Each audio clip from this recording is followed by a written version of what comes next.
ജാർഖണ്ഡിൽ ഒന്നാം ഘട്ട വോട്ടെടുപ്പിൽ മികച്ച പോളിംഗ് 3 മണിവരെ 60% പേർ വോട്ട് രേഖപ്പെടുത്തി. മാവോയിസ്റ്റ് ശക്തി കേന്ദ്രങ്ങളിൽ ഉൾപ്പെടെ പോളിംഗ് സമാധാനപരമായിരുന്നു. 43 മണ്ഡലങ്ങളാണ് ഇന്ന് വിധിയെഴുതിയത്. രാവിലെ മുതൽ പോളിംഗ് ബൂത്തുകളിൽ വോട്ടർമാരുടെ നീണ്ട നിര പ്രകടമായി. മുൻകാലങ്ങളിലെ അക്രമ സംഭവങ്ങളിൽ നിന്നും വ്യത്യസ്തമായി ജാർഖണ്ഡിൽ ഇക്കുറി തെരഞ്ഞെടുപ്പ് സമാധാനപരം. മാവോയിസ്റ്റ് ശക്തി കേന്ദ്രങ്ങളിൽ പോലും അനിഷ്ട സംഭവങ്ങൾ റിപ്പോർട്ട് ചെയ്തില്ല. മുഖ്യമന്ത്രി ഹേമന്ത് സോറനും പത്നി കൽപ്പന സോറനും ബഹറോട്ടിൽ വോട്ട് ചെയ്തു.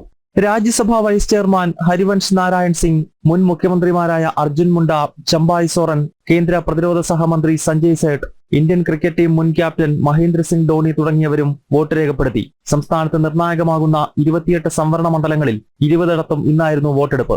2019 ഇന്ന് തെരഞ്ഞെടുപ്പ് നടന്ന സീറ്റുകളിൽ JMM കോൺഗ്രസ് സഖ്യത്തിനായിരുന്നു മുൻതൂക്കം. എന്നാൽ ഇക്കുറി വനവാസി മേഖലയിൽ ഉൾപ്പെടെ BJP വൻ മുന്നേറ്റം നടത്തുമെന്നാണ് അഭിപ്രായ സർവേകളുടെ പ്രവചനം. ജനം, ഡൽഹി.